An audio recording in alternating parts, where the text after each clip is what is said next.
We move on to politics now, and the Independent National Electoral Commission will be busy this weekend as it conducts a series of rerun elections in about 8 states of the Federation.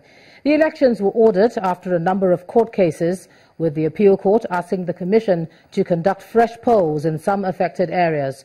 Our political correspondent Seun Okimbaloye previews Saturday's exercise and recent developments. This Saturday, 20th of February, INEC will go back to the field to conduct almost 20 rerun elections in about 8 states. This is the timetable as released by INEC. 8 states expected to undertake this exercise: Kaduna, Plateau, Niger, Benue, Nasarawa, Kogi, Taraba, and Imo states. But that arrangement will slightly be altered. The Commission in Imo has postponed the parliamentary elections till further notice. The Commission's headquarters, Abuja, was contacted, and a decision was taken to reschedule the election until further notice, citing breach of peace. Similar situation in Plateau State, but this time around it is not a security concern but a legal process that will stop the exercise in Langton South State constituency. The resident electoral commissioner for Plateau State, Godwin Kwanga, told journalists in Jos that the chairman of the commission gave directives for the suspension following an order by a federal high court pending the determination of the motion on notice for interlocutory injunction. The exercise will hold in Pangshin North and Pangshin South as scheduled. The Commission has been restrained by the Federal High Court sitting in Jos, Plateau State, from giving effect to the Commission's public notice stroke decision excluding the PDP and its candidate from the rerun election, pending the determination of the plaintiffs, that is the PDP, motion on notice. In Kogi State, all appears set as a REC, Mr. Halilu Pine, led his staff to the distribution of materials to all the areas where the exercise is expected to hold. We are concerned. We do not envisage any problem. And for your information, in the last election, the card readers worked up to 98% in Kogi State. Perhaps one that is evidently generating attention and more controversies is the Benue South Senatorial rerun, where a former Senate president will put his popularity to test with a spotlight on how he will go head-to-head with a major opponent in the ruling party. INEC's capacity to improve its conduct too will be put to test, especially leveraging on its amended guideline employed in Bayelsa State supplementary election, where accreditation and voting were collapsed into one. Seun Okimbaloye, Channels Television News. From politics to business news, here's Adeshawa Josh.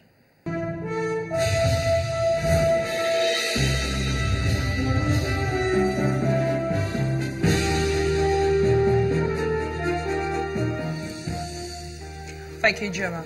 Good evening. Welcome to Business News.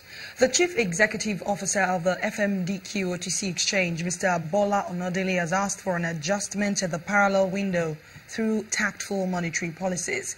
He believes that this measure, in addition to reducing the significance of parallel market traders, will guarantee the true value of the naira. This currency should not be trading as 380. When you use correlation and you regress the data, the correlation is negative 0.88 between the crude oil price and dollar naira rate. This currency should be at 200 and something, but we need to do the right thing. So the first thing is to reduce the significance of the parallel market. The central bank needs to return all items into the interbank market, where there's credibility, where there can be liquidity. Now, when it gets there, the first thing you expect is the rate to be high up. So the central bank needs to tighten monetary policy to attract some inflows, because some of these investors, even foreign direct investors, are waiting because they see devaluation risk. They're not going to come. They see the opportunities in this country. I mean, everyone sees it. So they want to come in, but you're not going to come when there's devaluation risk. So the next thing is to tighten monetary policy to improve the supply. Again, some Nigerians have tapped the official market over the years to invest in foreign securities abroad. We need to tell them, because it is in the central bank circular, to repatriate all this, all the income and all the principles, and sell it into the interbank markets to boost the supply. The Benue State Governor has asked ministries, departments and agencies as well as tertiary institutions in the state to support the government in generating revenue. Governor Samuel Ortom made this appeal while inaugurating visitation panels to all the state-owned tertiary institutions. He complained that most revenue-generating agencies in the state collect money earned as revenue and spend them without compliance to extant laws. Governor Ortom told the authorities to come up with creative ideas on how to boost the state's internally generated revenue. The Akwa Ibom State House of Assembly has passed the 2016 appropriation bill of 426 billion naira into law. The budget has an estimate of 92 billion naira allocated to recurrent expenditure, while 245 billion naira is for capital expenditure. The Speaker of Akwa Ibom State House of Assembly, Mr. Onofik Luke, who presided over the session, said that the House will carry out its oversight function in all government departments to ensure strict implementation of the budget. The last trading day of the week at the Nigerian Stock Exchange was a bullish one, as key indicators appreciated by 0.7%. The all-share index ended Friday's session at 24,432.51. BC Adebayo tells us more.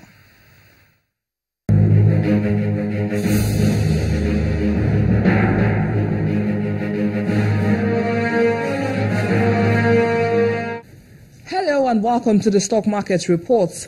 It was another positive session at the local burst as key indicators appreciated further by 0.70%. The all-share index ended Friday's session at 24,432.51 with a higher market capitalization of 8.4 trillion naira.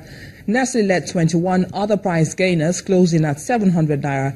Seplat and GlaxoSmithKline also made the list, ending the session at 302 naira 48 kobo and 24 naira 17 kobo respectively. On the flip side, Flour Mill, Portland Paint and Vitafoam led 13 other equities which received the cold shoulder from investors. Access Bank, Hallmark Insurance and Dangote Sugar were major contributors to market volume. In all, 172.39 billion shares were exchanged by investors valued at 925.39 million naira in 2,437 deals. That ends the stock market reports. I am BC Adebayo. Thank you, BC. And now to closing figures from other major markets around the world. Here it is.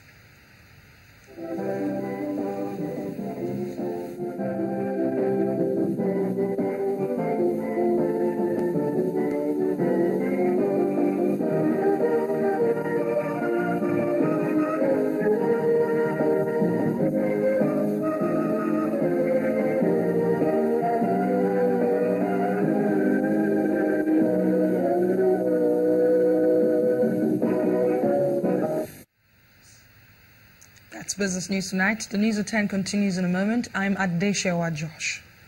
The wife of the president, Aisha Buhari, has commissioned a tomato paste manufacturing plant in Lagos owned by Erisco Foods Limited. The 450,000 metric ton production capacity plant is set to change the food industry, as it's said to be the first in Africa and the largest in the world. During the ceremony, the President and Chief Executive Officer of Erisco Foods, Chief Eric Umuofia, said he decided to invest in the business because he was saddened by the importation of tons of substandard tomato paste in the country.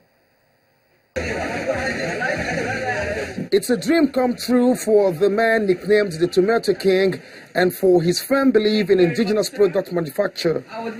Dignitaries from all walks of life have come to see and be a part of the commissioning of Africa's first biggest tomatoes processing factory. Wait for this. The occasion is also graced by the wife of Mr. President.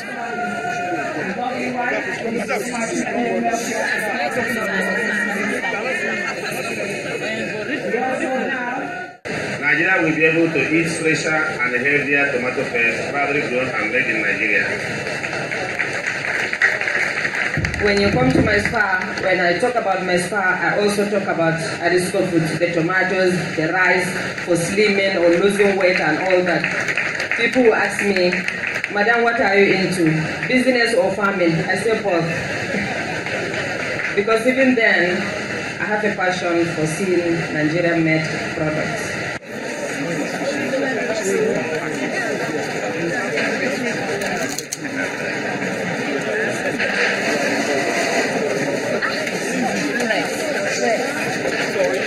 The idea is novel because, first of all, it frees scarce foreign exchange, creates job opportunity, and more importantly, the fresh tomatoes are directly from the farm and harvested from Nigerian soil.